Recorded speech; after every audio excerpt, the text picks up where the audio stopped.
Great.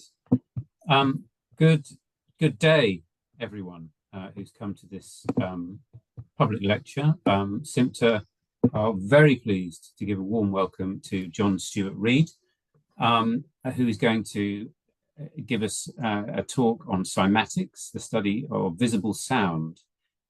His CymaScope invention has changed our perception of sound forever. Seeing sounds allows us to understand this omnipresent aspect of our world and universe fuller and deeper. His cymatics research is helping to elevate this important new field in the scientific arena, including a study on how dolphins see with sound, which is published in the Journal of Marine Biology. And also in the Water Journal, there's going to be a paper on cymatically differentiating between the sounds emitted by healthy cells and cancer cells. In 2021, John was invited to write a chapter on sound therapy and music medicine for a new medical textbook, which was published in 2022. So there's a lot of great recent research coming out, and that's published in English, Russian, and Slovak. And a free e-copy is available via the breaking news section of his website, which I will put a link to in the chat now. So, John, a very warm welcome to you. Thank you so much for the lovely introduction. So my career actually spans, well, 5 decades. And for the first, 2.5 decades, I think, I was an acoustics engineer and I ran my own acoustics consultancy business. And then I had an experience in the Great Pyramid, which really changed my entire life. Following this particular experience in which my lower back was miraculously healed from a very, very severe, painful injury within 20 minutes of making sound. And whereas no amount of analgesic pills that I had taken leading up to my visit to Egypt, this particular visit, had touched that pain. And I had also visited a physiotherapist. That didn't work either. And yet 20 minutes of sound in the King's Chamber, during which, also it was an astonishing experience because I was seeing ancient Egyptian hieroglyphs pop out in sand sprinkled on a membrane stretched across the open top of the sarcophagus. So you can imagine that I was excited, anyone would be, seeing these ancient Egyptian hieroglyphs cymatically created by sound, exciting the quartz crystal matrix of that granite. So obviously I thought, I know what's happening here, why the pain is muted or mediated is because my bloodstream is flowing with endorphins naturally because of the excitement and so on, but actually the pain never came back. So later in this presentation, we'll get to the point of explaining why that pain was literally banished for good. Anyway, I'm going to start screen sharing now.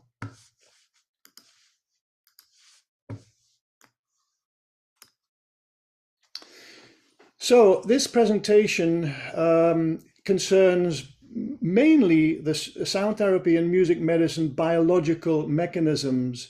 And this particular slide that you're looking at here, which of course is just a graphic depiction, it's showing cells and it's showing a sound field actually moving through this cellular material, and then a pattern of energy imprinting onto that cell membrane. We come back to that whole idea a little bit later. As Alex was saying, there's a new medical textbook that's been published with this very catchy title, A Comprehensive Multi-Professional Approach to the Treatment of Patients, focusing on the use of less frequent methods. And it's the brainchild of Dr. Gustav Solar.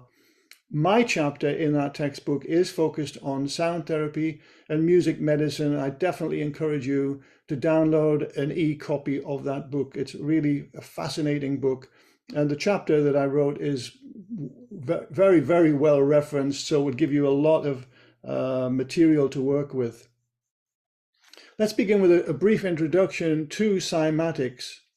And essentially, it's the study of visible sound. Many people ask me, what is the difference between a CymaScope instrument, which you see, by the way, right behind me here, and a Chladni plate?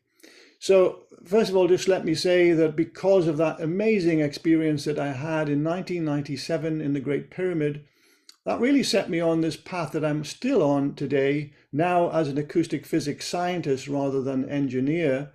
And two things really, two directions in my life. One has been to develop this new instrument, which is now in use in university departments and private research institutes all over the world. But also, of course, to discover that biological mechanism that had banished the pain and all of the other wonderful mechanisms that are at work in our body whenever we are immersed in a musical environment or in specific sound frequencies. So coming back to this idea of what is the difference between a cymoscope instrument and a Chladni plate, in essence, you see there on the right-hand side an old drawing of a Chladni plate in use. Of course, this is named after Ernst Chladni, the famous German physicist and musician, who experimented with this whole idea. It actually originated with the famous English scientist Robert Hooke, much earlier than Chladni. But anyway, it's Chladni who's gone down in history as, you know, being famous for experimenting with this plate. And essentially, what you need to know is that when you play a Chladni plate with a violin bow like that, then you're going to be exciting many different resonant modes, resonant frequencies of that plate. So these are the natural inherent frequencies, vibrational frequencies of the plate. So you're going to see a beautiful pattern emerge at different, wherever you play that plate, at different sides, different positions rather on the edge of the plate. And how much friction you use, of course, also determines the note that will be played. But the point about all of this is that you're not really seeing sound made visible mainly. What you're mainly seeing are the resonant properties of the plate made visible. Now, obviously, there are mathematics describing how this plate creates these patterns. But essentially, the idea that you can make visible a sound pattern is a little bit of a stretch, because really, primarily, these modal patterns are really strongly dominating what you will see. However, on the left-hand side, you see the cymoscope instrument. The difference is, first of all, that we use pure water as the imaging medium, not sand or salt on a plate. So we're using pure water.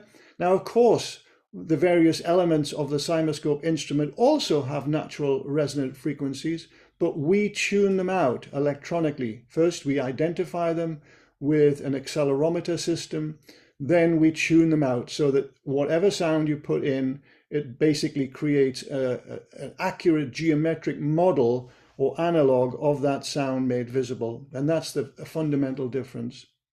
Coming on now to the holographic properties of sound, you may not have realized that sound is holographic or quasi-holographic, but indeed it is. I just want you to have a little look at this beautiful seven-fold cymoglyph. This is the word that we use to describe a sound image. That's the voice of a dear friend and colleague, Jonathan Goldman, made visible with the cymoscope instrument. And when you study this image, you'll see that it is indeed quasi-holographic. It has multiple layers to it.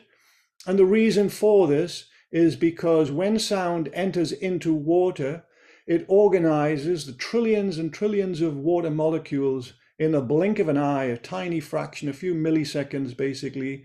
And all of those molecules are beautifully organized, and not only on the surface of the water, but right into the depths of the water.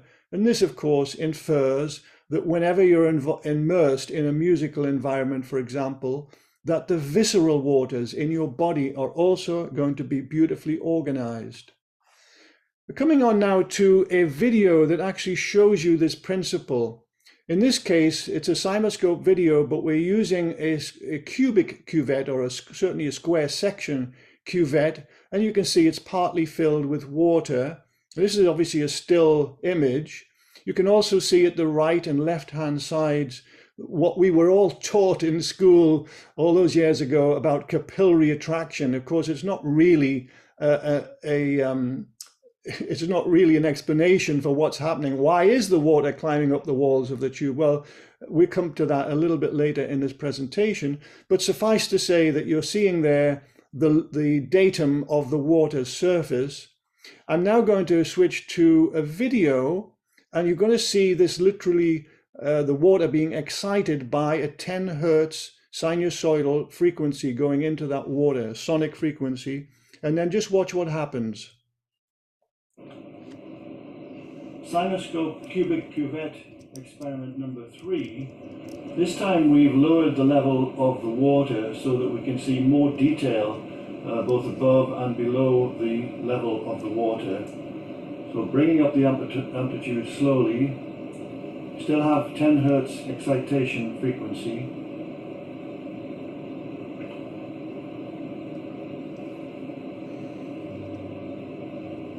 We have structure beneath the surface that seems to be without any structure above at this time.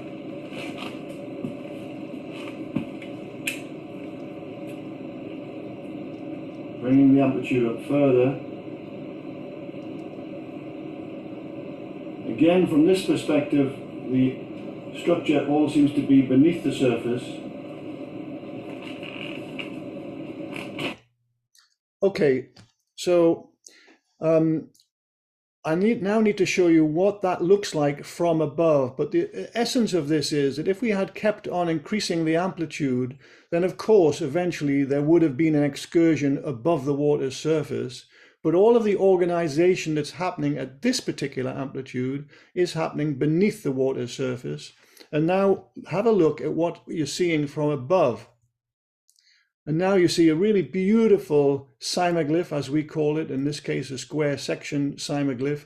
But all of that beautiful organization is happening because of that simple 10 hertz sinusoidal frequency. This is another video. In this case, this is a microscope slide. And here it's a Teflon coated slide, and I've basically squirted it with some microscopic droplets using a perfume atomizer, actually. So this is pure water. Some of these, the two largest droplets are maybe just a little bit larger than typical human cells. Some of the smallest droplets are actually smaller than human cells. But the point of this is it's kind of a precursor piece of research before I move on to actually image sound literally and music indeed on the surface of living cells. It's very instructional when you watch this video. So let me just play this video for you now.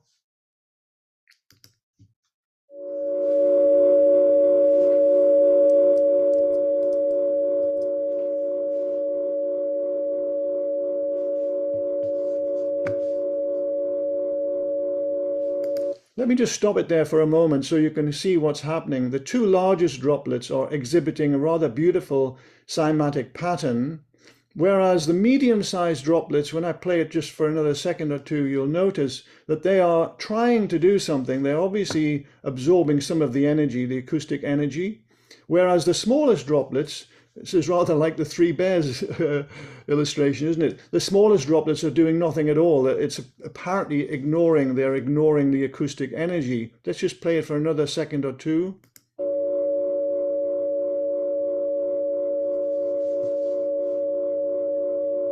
And why is that? Well, obviously it's due to resonance. So even in the microscopic scale here, you see the importance of resonance. So the largest droplets are obviously very much in resonance with this particular sound that's coming in. The medium-sized droplets, well, they're starting to react, but they're not creating a cymatic pattern yet. Obviously, if I had increased the amplitude, eventually they would have. And then the smallest droplets are apparently completely ignoring it. So this is very important from a point of view of resonance in terms of how sound and music literally is absorbed by the cells of our body. And there is a very close-up graphic showing you the integral membrane proteins that are projecting from the cell membrane. And one of the mechanisms that I talk about, I won't go into great detail today, but one of the mechanisms concerns the G0 phase of the cell cycle. You know, when a system in your body is challenged by an invasion of a pathogen or perhaps imbibing some toxic substances or whatever, it could be physical trauma, the system can go to sleep. It goes into a kind of cellular sleep phase called the G0 phase of the cell cycle. And when sound frequencies penetrate into your body, they can literally act as a form of sonic nutrition, which reawakens the cells, encouraging them to rejoin the cell cycle. And these cymatic principles that I'm referring to happen regardless of scale. You might know about this as a giant hexagon on the North Pole of the planet Saturn, which is so large it could swallow 3 Earths. And hypothetically, it's created by low-frequency sound from a geyser or a geyser emerging up into the upper layers of the atmosphere. And then, of course, literally, they travel outward. Now, normally, with any kind of cymatic principle, there has to be a boundary condition. And indeed, in this case, there is a boundary condition. It's a storm traveling at about 1,000 miles an hour that forms a kind of palisade. So the energy then reflects back to the epicenter. Now, this is a hypothesis, of course, and you can study this later because we will be sharing these slides with you. So I'll just move on now. Cymatics is a triadic phenomenon. What this means is that the frequency of excitation generates the dynamic standing wave, which in turn creates the apparent stationary form, in other words, the cymaglyph, as we call it, the sound image. But in reality, cymaglyphs only present an illusion of permanence.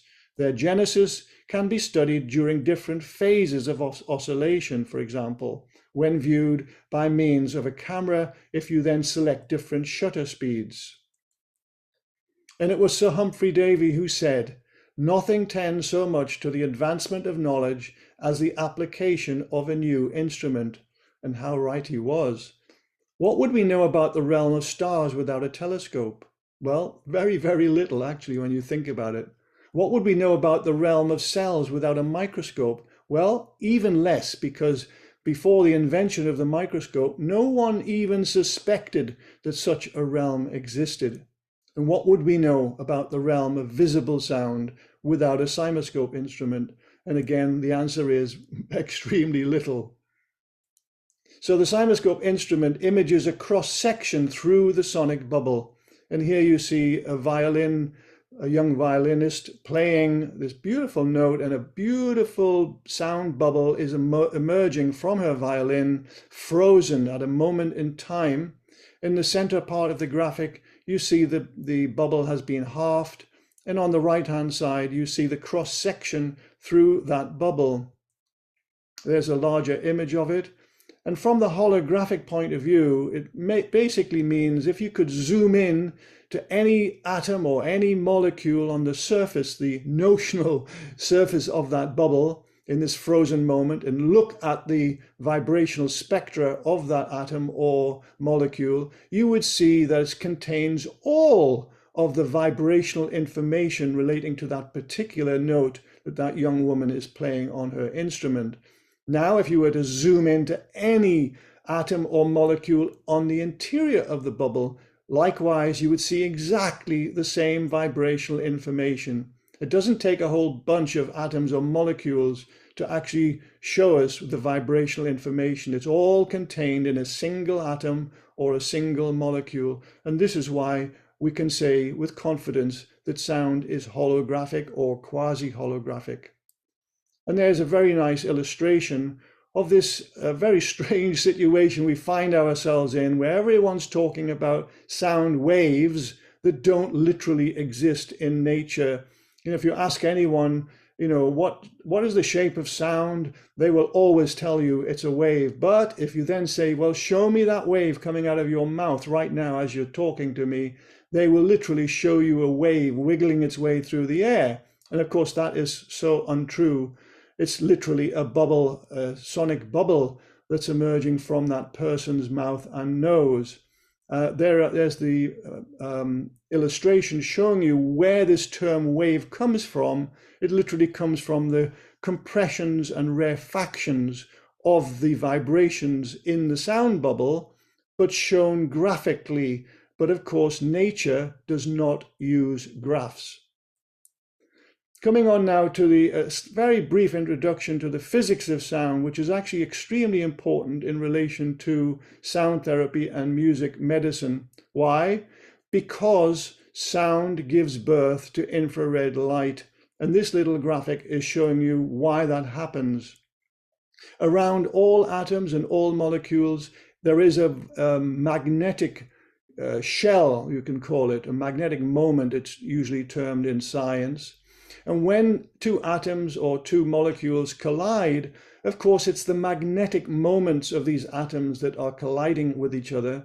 And in physics, we call this an inelastic collision. Of course, in relation to sound, it's an inelastic sonic collision. And whenever two atoms or two molecules collide, first of all, they do share their vibrational information with each other.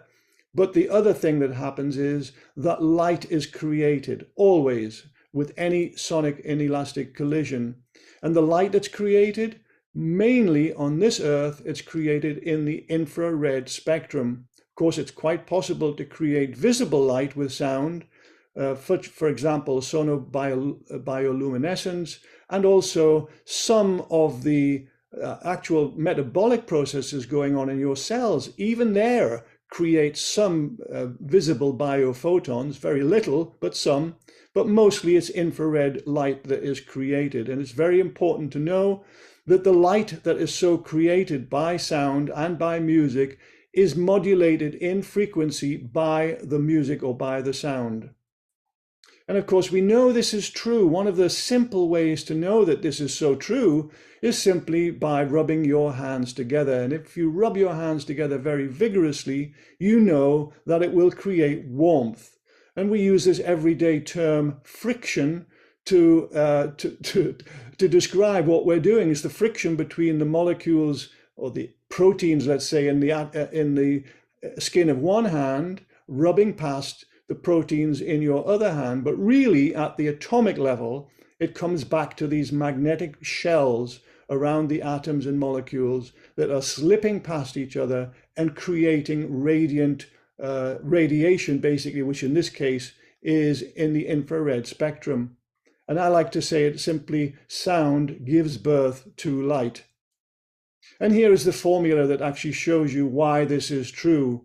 It's very simply written as PVA, where P is the sound intensity and the particle velocity is V and the surface area is A. And this actually may explain why a gentle caress of the skin feels like electricity, because in theory, such low particle velocities actually create low-level microwave energy. And it's also why all sounds create either infrared light or, in some cases, as I mentioned, visible light, e.g. biophotons. And when we sing to the stars, if we go outside and sing literally to the stars like Julie Andrew on the top of a hill, the sound of music, the atomic inelastic collisions created by our singing create infrared light that is modulated by our voice frequencies. And that IR light zips through the atmosphere into space, where theory tells us it will travel forever unless it meets some dense matter. And of course, I'm sure you all know about the James Webb Space Telescope, which is optimized for infrared wavelengths. So perhaps at some future time, the James Webb Telescope will be able to literally listen in to the sounds of exoplanets. Or perhaps there's an ocean with waves crashing on the shore, and therefore it will be perhaps sensitive enough to pick up that ocean, those ocean waves, not of course in sound, but in infrared light modulated by the sound. But even today, the science of asteroseismology is using the same principle that I've just related, where the sounds inside stars, in the furnace of the stars, create tiny fluctuations in the starlight that's then picked up by a powerful telescope, demodulated, and turned back into sound, so that the asteroseismologists can study what's happening inside the star. And of course, in the Buddhist tradition, they believe that when striking their giant temple bell, the sound reverberates throughout the universe. And we now know that they are actually correct. though the sound of the bell actually propagates into space as amplitude modulated infrared light.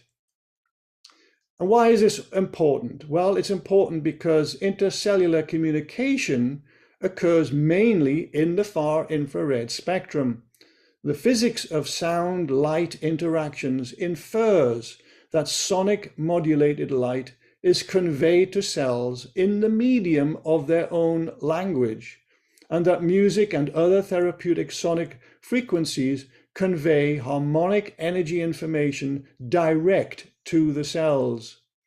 And here's a very nice graphic from a paper that I'm just about to share with you, showing where that cell-to-cell communication occurs, what part of the frequency spectrum. A little bit invisible and a little bit in UV, but most of it occurs in the IR spectrum. And there is the actual paper. I highly recommend it. It's a really wonderful read by Gemma Reguera. We're coming on now to structured water. You know, I mentioned much earlier there about that cubic cuvette and why the water climbs up the walls. Well, of course, we now know that this is all due to atomic attraction, and that kind of water at the boundary of any glass, or in this case, the cubic cuvette of the cymoscope instrument, or the circular section cymoscope cuvette. In both cases, or all these cases, we're talking about water which has changed its atomic structure to H3O2, and this gives it very specific electrical properties, and this is why the water climbs up the wall of the glass. But also, very importantly here, there's a connection waiting to be explored between sound frequencies that organize water molecules and EZ water, exclusion zone water, that powers life. And Dr. Pollack has discovered that EZ water is built by light, particularly infrared light, yielding a potentially fascinating connection between sound and our physiology, which is this: inelastic sonic collisions create sonically modulated infrared light that powers the EZ water building mechanism in cells, which in turn powers our biology. Isn't that beautiful? And so, put simply, sound powers life. Coming on now to the phi ratio. All harmonic sounds contain phi, the golden ratio. I'm sure you all know that, 1 to 1.618. And since this important ratio is prevalent in the DNA of all living creatures and in the proportions of their forms, it can be stated that there is a natural connection between sound and life. And here are some of the many formulas that show the relationship between harmonic sinusoidal sound and the phi ratio. And here's a cross-section through the DNA molecule revealing its tenfold structure. And since 5 and 10-fold structures contain phi, the golden ratio, we can correlate the structure of DNA with the sine curve as shown in the various formulae linking phi with sound. Excuse me. Pentagonal geometry, of course, contains the golden ratio and is deeply embedded in the DNA molecule, as I've just shown you, but also in every sinusoidal sound. So when the pentagon is phase shifted by 45 degrees, tenfold geometry is created, exactly as occurs in the cross-sectional structure of the DNA molecule. This is also extremely interesting. By a colleague of mine, Professor Petukov, the importance of the 3:2 musical ratio in vocalizations has come to light as a result of discoveries made by this Russian team led by Sergei Petukov. And apart from the commonly known aspects of this ratio, it is less well known that it also exists between the frequencies of the second and third harmonics of any oscillating string, and of course by our vocal folds, and in any harmonic sound. Professor Petukov and his team discovered that complementary pairs of nitrogenous bases exist that feature 3 and 2 hydrogen bonds respectively. DNA is therefore a chain of numbers 3 and 2 of the hydrogen bonds, and the implications of this discovery are that when we sing or immerse our body in harmonic sounds, we are actually singing a form of genetic music, music that brings healing to all life. And here are some wonderful illustrations from Georgi Doski's beautiful book, The Power of Limits, who elegantly reveals the phi ratio embedded in all human, animal, insect, and plant life. We're coming on now to sonocytology. This was a word coined by Professor Dr. James Jimzewski and his team, UCLA.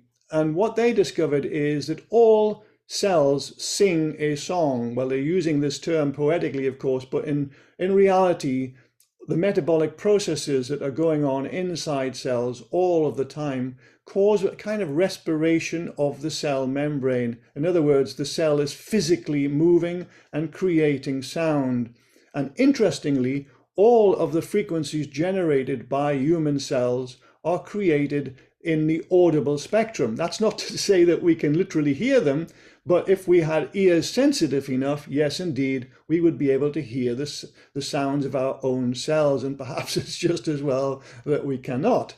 Anyway, in this little slide here, you're seeing the actual principle by which Dr. Jimzewski originated this science. So it's using an atomic force microscopic method, and of course, it's simply a stylus, a little cantilever that literally rests on the cell membrane, and then as the cell membrane respirates, makes its sounds, then a little laser beam literally reflects off it and takes the light to a diode, a photodiode.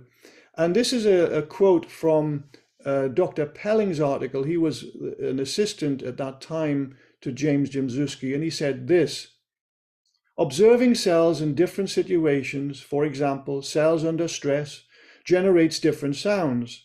In fact, the state of the cell, if it's healthy or cancerous, can be distinguished by listening to its sound.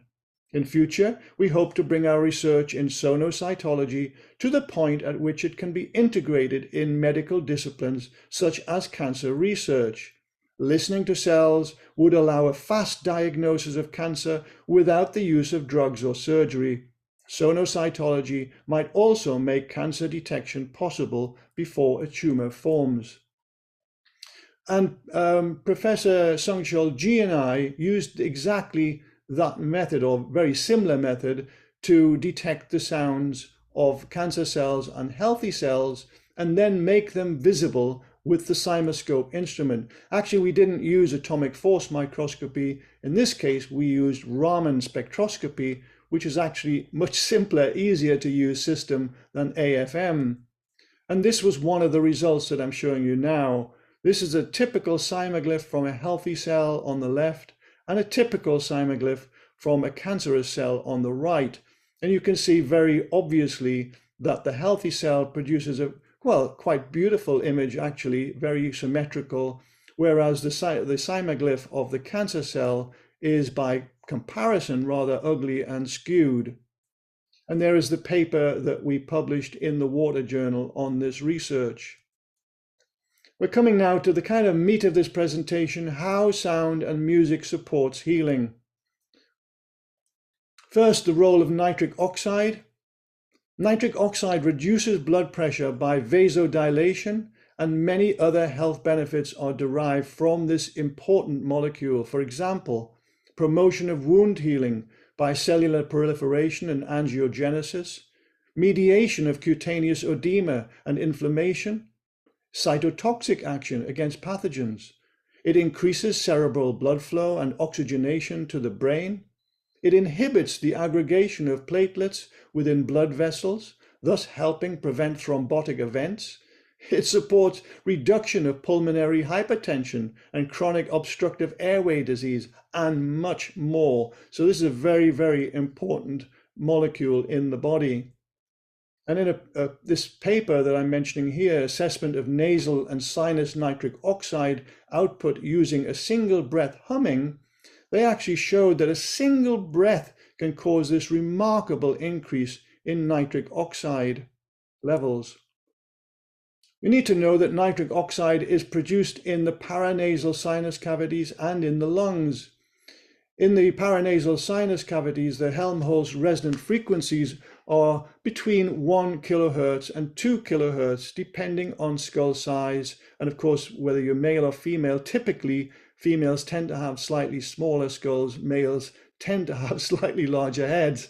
Anyway, nasal breathing increases nitric oxide production and can be enhanced by active humming and singing, and passively, this is important, passively by full body immersion in music. Nitric oxide is also produced in the lungs, which have Helmholtz resonant frequencies of between 100 Hz and 150 Hz, again, depending on male, female, body size, and so on. But this aspect of passive, I think, is extremely important, because it means that whenever we are immersed, full body immersion in music, then because of Helmholtz resonant properties, then it means that the paranasal sinus cavities and the lungs are going to generate nitric oxide automatically for us. And there is the frequency for the calculation formula for Helmholtz resonance for those of you who are interested in this.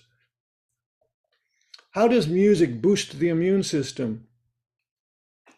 Well, a lot of writing on this slide. You can read all of this later when you review these slides. But essentially, music played live to patients via speakers, again, I'm talking about full body immersion, in a myriad of sonic frequencies that have both physiological and psychological benefits. Music can, of course, evoke happy memories of times, places, or life events that can quickly transform a patient's mood into a sense of joy, in which state the brain and enteric nervous system in the digestive tract produces dopamine, which boosts leukocyte production in the immune system. And in parallel with this increase in dopamine level, a patient's favorite music also causes a reduction in cortisol levels. Very important in both cases. And so I encourage you to read these notes later. We're coming on now to mediation of chronic pain by sound and music. Chronic pain, of course, is a common, complex, and distressing problem and has significant impact on individuals and society as a whole. Chronic pain, like most diseases, often arises from a series or a combination of multiple events. The biological processes that lead to the chronic pain state further increase sensitivity to painful stimuli and perceived levels of stress, and this further modifies pain-related gene expression, therefore creating a pathological pain cycle. Prolonged use of analgesics, such as chronic opioid therapy, is associated with constipation, sleep-disordered breathing, hypothalamic pituitary adrenal dysregulation, fractures as a result of osteoporosis, and significant declines in health-related quality of life and increased healthcare costs. I don't know why I'm laughing here. I mean, the point is that chronic opioid use is very, very bad for people, and this is why it would be advantageous to mitigate chronic pain without long-term use of analgesics. And according to research by the Niels Bohr Institute, the nervous system of the body primarily conducts sound, known as soliton impulses, which in turn create electrical impulses via the piezoelectric effect. This is an astonishing discovery, and it has such huge implications for your field and indeed for mine. All categories of nerve fiber are sensitive to mechanical vibration, that is, specific sound frequencies and music. And there you see the different diameters of the various nerve categories. Again, a very busy slide, which I'm not going to read, concerning the gate control theory of pain, first proposed in 1965 by Ronald Melzack and Patrick Wall. And this theory was initially met with considerable skepticism, but despite having to undergo several modifications, its basic conception remains unchanged. And their theory provides a physiological neural explanation for pain perception and ultimately revolutionized pain research. The essence of it is that A delta and type C fiber inputs open the gate and cause pain to be perceived. But by applying mechanical pressure to large diameter fibers, the A beta type, or by applying specific sound frequencies locally to the site of the pain gate closes and the pain is mediated. This is very, very good news. And of course, we know this is true partly because if we ever strike our finger or thumb with a hammer, the instinct that we have as humans is to hold that area very, very tightly. And whenever we do that, of course, the pain is massively mediated. And there is the reason that I've just explained. Because of the pressure is literally, well, sound is pressure. In this case, he's literally using his own pressure of his other hand to mediate the pain. There's also the descending pain modulatory system. So there's a second system of pain mediation. The periaqueductal grey matter in the midbrain and in the rostral ventral media medulla are two important areas of the brain involved in descending inhibitory modulation. Both these centers contain high concentrations of opioid receptors and endogenous opioids, which helps explain why opioids are analgesic. Descending pathways project from the midbrain to the dorsal horn of the spinal cord and inhibit pain transmission during periods of psychological stimulation, such as strong emotions, which can be evoked by experiencing beautiful music. And there is the reason why I'm sharing this with you, of course, because beautiful music, when we are in a heightened state of joy, heightened emotional state, then that's one of the reasons why opioids are naturally created, which mediate the pain. And there is a cross-section through the spinal column showing the dorsal root ganglion, which transmits pain signals to the brain. Now we're coming on to the mechanism by which I was actually, I was helped so much in the Great Pyramid all those years ago. Breaking the pain, spasm, pain cycle in spinal injury by sound. It's well known that spinal injuries typically create muscle spasm to splint the cycle of the injury, providing protection while the healing process takes place. The trauma caused by a spinal injury or by other injury causes pain, which leads to muscle tension. A cascade of effects then results in which the muscle tension decreases the blood circulation, which hypothetically causes hypoxia and further pain in the affected muscles. The spasm then intensifies, which causes the hypoxia to intensify and the pain to intensify, therefore causing far more pain than the injury. And there's a nice graphic to illustrate this. And I say this hypothetically because there's very little research actually being conducted to prove what I've just stated there, but it is what I believe is the mechanism behind the assistance that I was given that day in the Great Pyramid. I believe that the healing had mostly happened actually in the 3 weeks leading up to my research trip to Egypt, but the spasm that was intensely causing such intense pain was still holding on, this splinting cycle, as I mentioned. And the low frequency sound, these are sounds from around 50 hertz that I was actually creating in the King's Chamber that day, they simply released the spasm by bringing more oxygen into the area. I'm going to come back to this question of oxygen just in a minute or two, but first the remarkable vagus nerve. And here is a very remarkable drawing showing the vagus nerve where it leaves the brainstem and then first branches off to the 2 ears. And it branches off to the tragus of the ears, actually, this little flap of tissue that overhangs our auditory canal. And this makes it extremely convenient to be able to access the vagus nerve simply by stimulating our ears with music. Ideally, of course, it can be full body immersion, but it is more optimal to use, in this case, high quality headphones to stimulate the vagus nerve. The point about the vagus nerve, of course, is that links with all of the major organs of the body. It innervates them and is a communication system going on all of the time between the organs and the brainstem. Full appreciation of the autonomic vagus nerve requires a distinction between the neurophysiologic aspects of the autonomic system's two main sub-branches, the sympathetic and the parasympathetic. These two aspects of the autonomic nervous system can be thought of as a sympathetic accelerator and a parasympathetic brake, providing bidirectional neural communication between our organs and brainstem. Several nerve tracts in the brain can send sympathetic signals to stimulate a faster heartbeat, but only the vagus nerve sends a slowing signal, achieved during exhalation.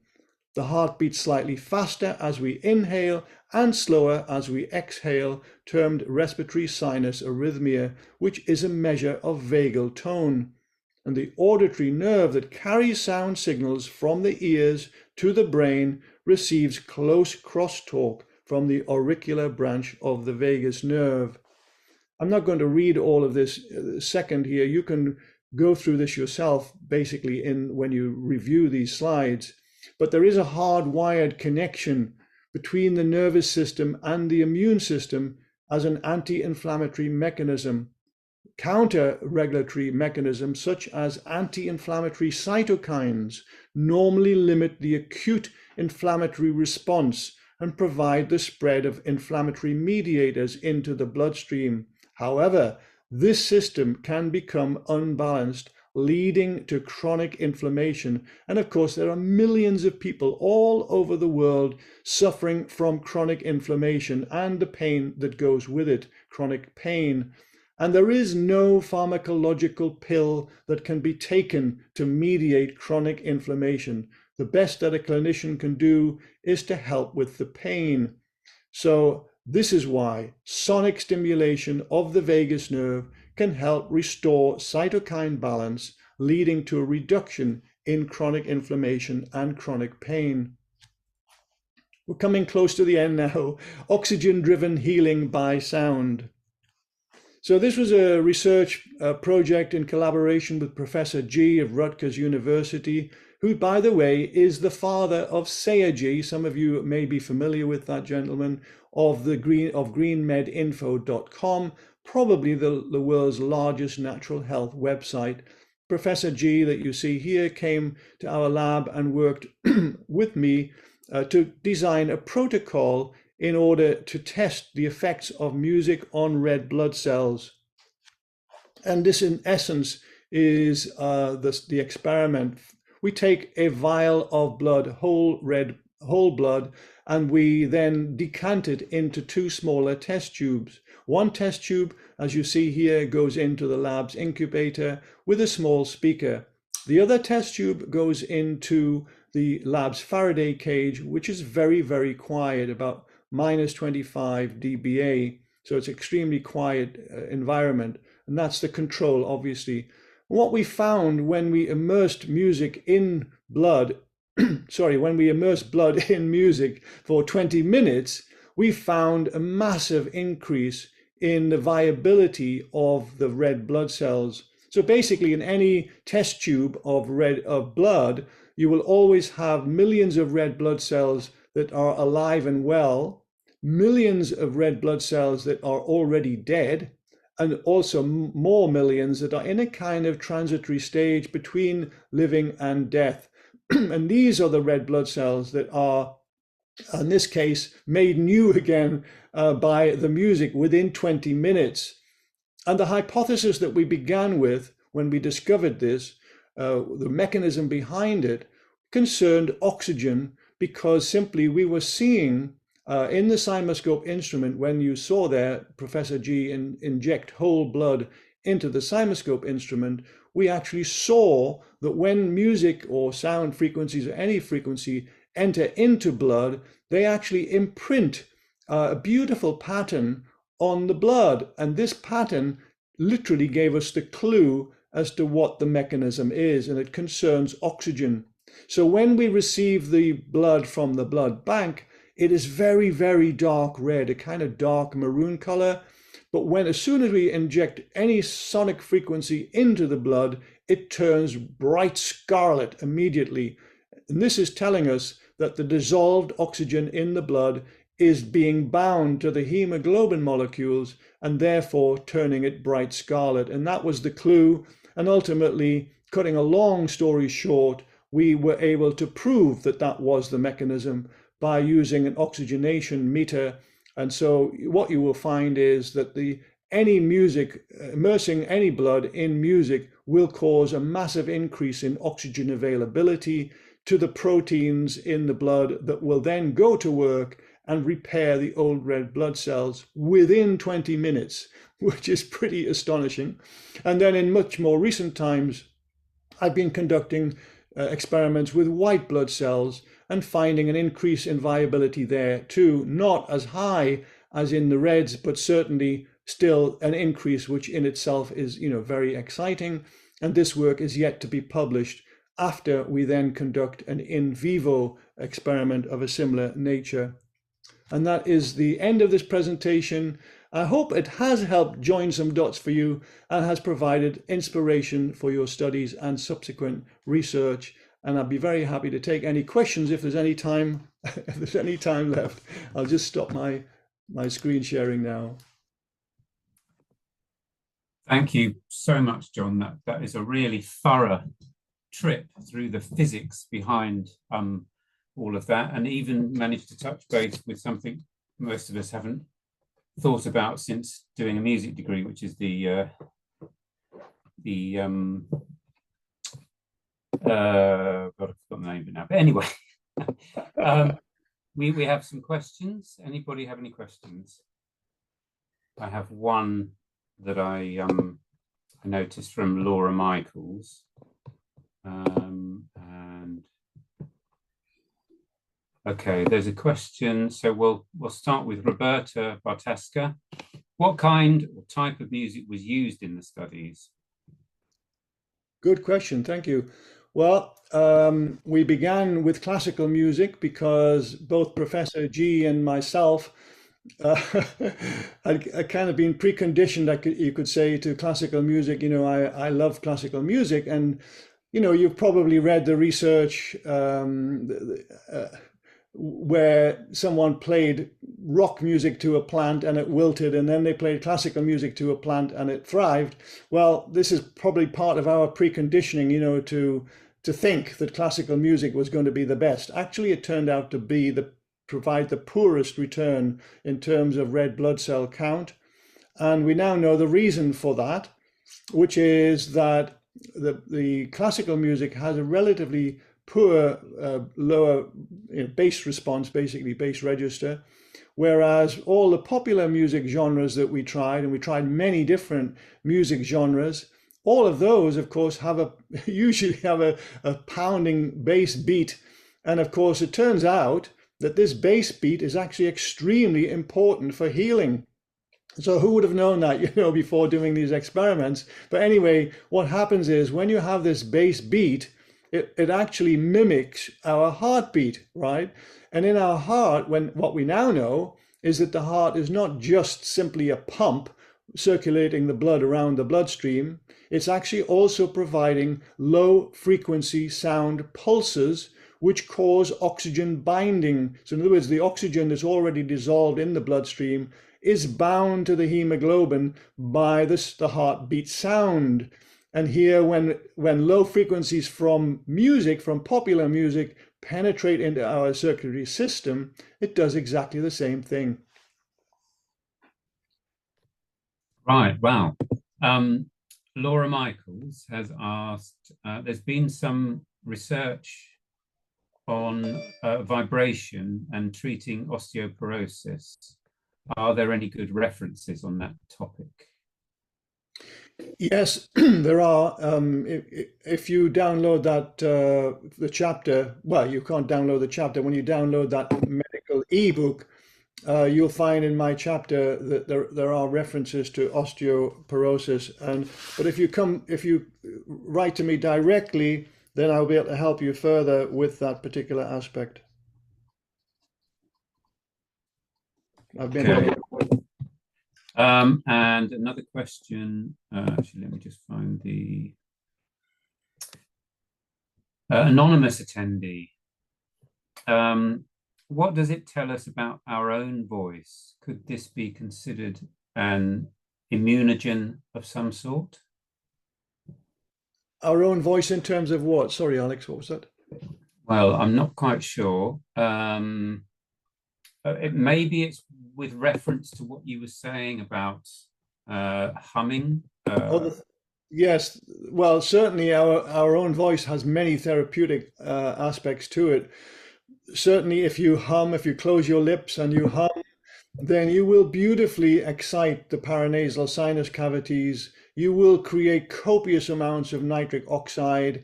And also, of course, those humming frequencies will stimulate your lungs, where nitric oxide is also created.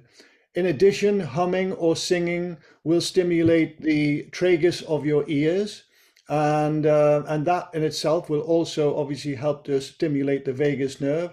But in any case, the vagus nerve, when it leaves the brainstem, it branches off first, as I mentioned, to the tragus of the ears, but then it goes straight, branches next to the pharynx and the larynx. So actually, either way, whether you're making your own sound, your sound leaves your mouth and nose, ultimately stimulates your own ears, of course. But in addition to that, even the creation of your own sound directly stimulates your vagus nerve with all of the many benefits from a health perspective. So I mentioned chronic inflammation, that it balances the cytokines, but it also, many studies are showing that it slows the rate at which we age. It boosts sexual function. It has so many different benefits for us. So, vagus nerve stimulation is something extremely important for the future of medical science. It's not being focused on at all currently in medical science. And yet we now know through many excellent studies that it really should be. Wow. Well, I would say that's a fairly robust vote. That there are immunogenic benefits, and I think that's probably what they were getting at. Okay. There are lots more questions coming in. Talking about music, the mix, and different frequencies of sound and noise. What do you think this will do to the body systems? Well, I think you've given quite a lot of information on that. I don't know. Well, just very, very briefly, again, if you read that chapter, you will find the chapter that I wrote in the new medical textbook, that most of the healing frequencies are in the kind of lower registers. Most of them are, not all, but many of them are under 100 hertz, let's say, and for good reason. I've already mentioned one of the many mechanisms that are at work because of low frequencies. This is the increasing the availability of oxygen in the body. But there are actually many other biological mechanisms that are stimulated specifically by low frequencies. So I think read that chapter and all will become clear for sure. Great. Okay. Just to remind, Leonardo, do you want to do that reminder? Signing up for the newsletter. I think there was someone's put one in there, or maybe it wasn't you that put it in there. Have we got time for another? I can't hear you, Leonardo. Have we got another question? Interesting sound for preterm infants. Your research seems very relevant, but is it known and therefore not utilized in the UK? Okay, so using some sort of sound therapy for preterm infants. I don't know for what specifically, but is there, and it's a question about whether it's not very known about in the UK. Yes, well, not just the UK, but the whole world, basically. So, one of my roles in the future, well, now and in the future, is to help educate. Of course, this is why I'm, very happy to be with you all today. But really, medical science has a lot to catch up on. Yeah. And a colleague of mine, Dr. Shamini Jain, mentioned to me recently that there's a 17-year gap between new medical research and this medical research being, uptaken by the medical community, which is shocking, really shocking. However, just coming back to your point, about sound therapy, for example, and music medicine. Music medicine is actually a new clinical term, which is good news. So, many clinicians are now recognizing that music, amazingly, has therapeutic potential. Even without a therapist being present, music does have therapeutic potential, does have physiological effects, of course. But in general, music medicine is not being used worldwide yet. I think it will come. And sound therapy is, well, definitely not being used in hospitals, excepting a few studies are showing whole body vibration is useful. And that question that was mentioned earlier about osteoporosis, for example, very low frequency whole body vibration is great for stimulation of the skeleton, the bone structure of the body. But yeah, it's a huge gap currently. That needs to be, well, I'm trying to bridge this gap between mainstream medicine and integrative medicine right now. I'm trying to do that in every way that I can. Brilliant. It needs an army of people. It does indeed. It's happen, yeah. I think we can share the other questions with you, or we can do them now. I'm happy to continue if you wish to, but I'm equally happy to take any questions in writing as well. So the more, let's see. Do you have any thoughts on the therapeutic potential of noise with certain spectral characteristics, for example, white noise? In other words, do we really need music? Or is a particular mix of frequencies not necessarily harmonious enough? That's an interesting question. Yeah. What a great question. Do we really need music? Well, the answer is yes, of course we need music. But let's come back to your question first about sound, in particular white noise rather. Yes, white noise is extremely healing. One of the reasons for this, and I must give a caveat to this, that we are talking about white noise, which is in a kind of Goldilocks zone of pressure levels, sound pressure levels of between 70 dBA and 85 dBA. We don't want the sound level to ever go above 85. And we certainly don't want it to dip below 70 because Professor G and I did a lot of experiments with white noise and blood, and we found that below 70, there's very little therapeutic effect on the blood. And above, well, actually, we did an experiment with 110 dBA, and it killed all of the red blood cells within 20 minutes, completely dead, all of them. So, we've got to say this is very important to get the right sound level.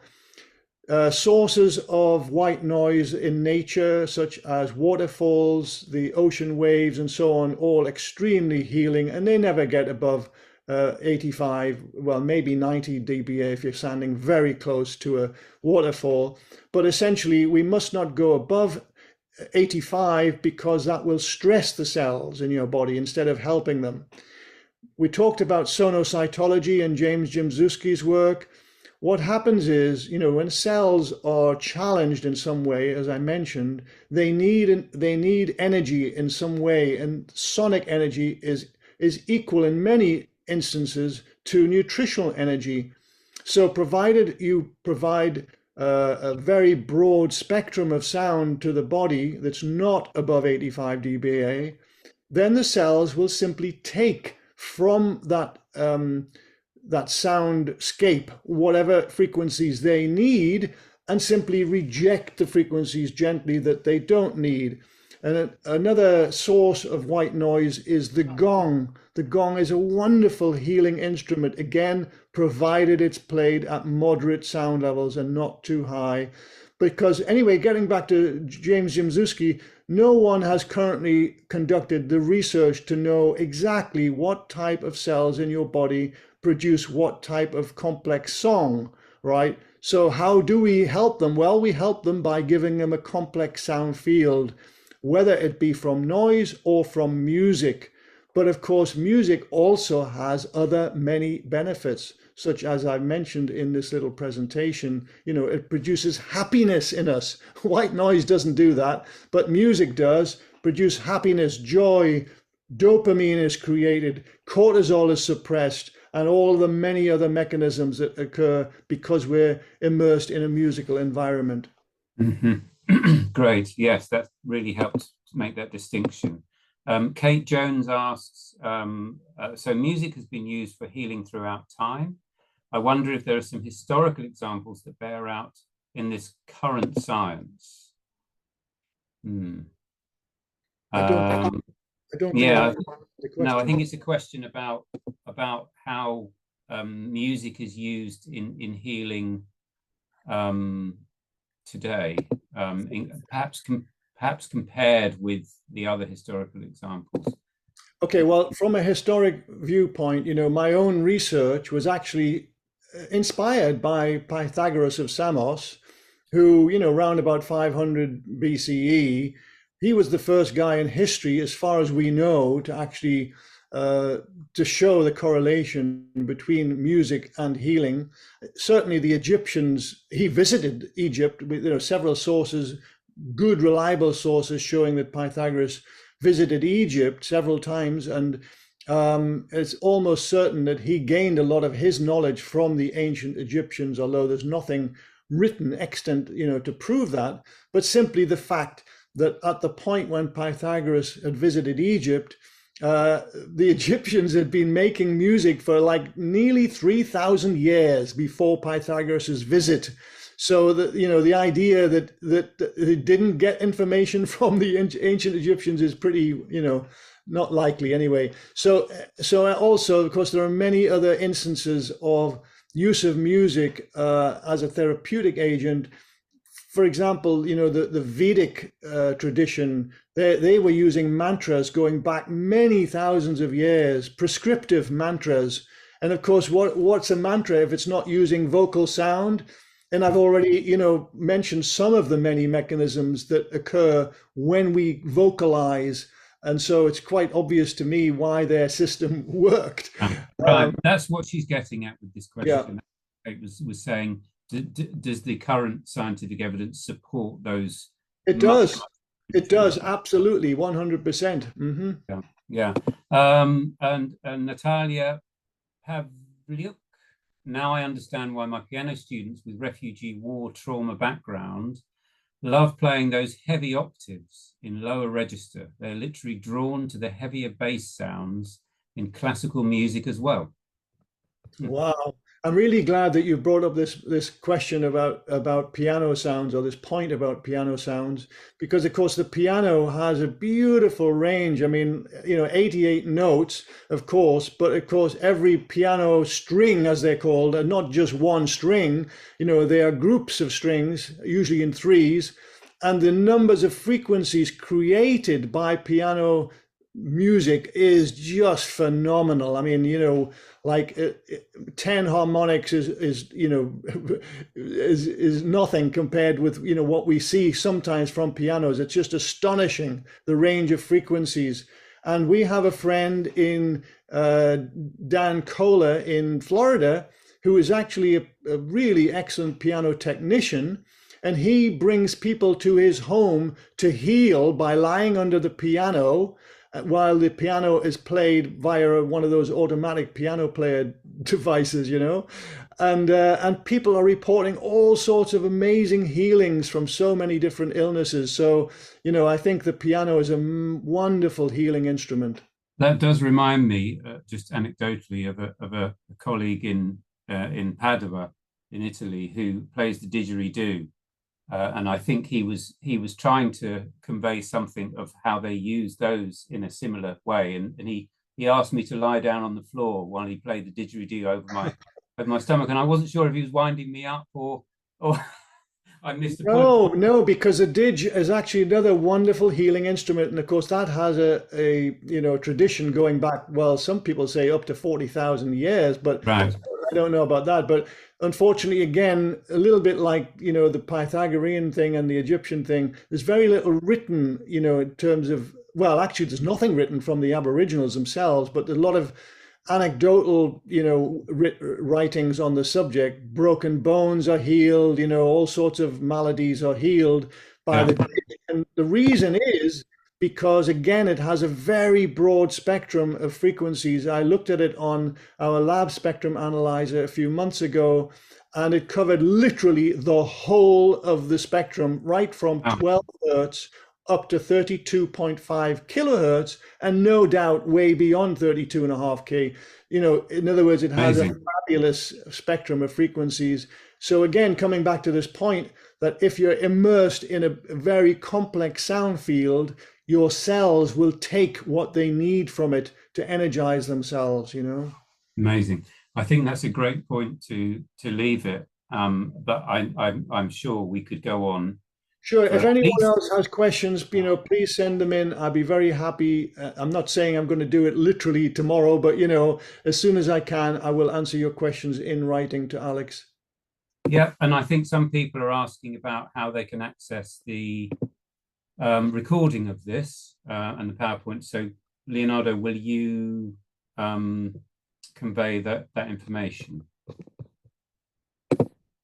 You've got no microphone, but we will. There you go. All right. Yeah. Thank you very much, John. Fascinating. And thank you for the Q&As, everyone. Thank you for being here. Once again, I'm putting the newsletter link in the chat so you can have access to the PDFs of the lecture, this recording, and a short introduction to it, as well as probably the answers of that you'll send over, John, once you have the time to answer those written form questions. So thank you so much. There are lots and lots of messages of appreciation. I think this is such a new world, really, for all of us. So thank you so much, John, and I look forward certainly to reading some of the literature that you've cited today. It was a great pleasure, and I'm sorry it was a little bit rushed. I was really just trying to squeeze in as much as possible in that short time. Yes. But it's great if you have the slides, then you can review them at your leisure. And I think that everyone that looks at the slides and reads them carefully will actually gain quite a lot from them. Absolutely, yeah, brilliant. Thank you so much, and speedy outputs from your research, as you say. That's what we need. The 17-year wait is too long. We need to narrow that gap a long way, for sure. Yeah. Okay. Many blessings. Thank you so much, Alex. Thank you, Leonardo. Thank you. Thank you so much. See you soon. Bye, everyone. Bye.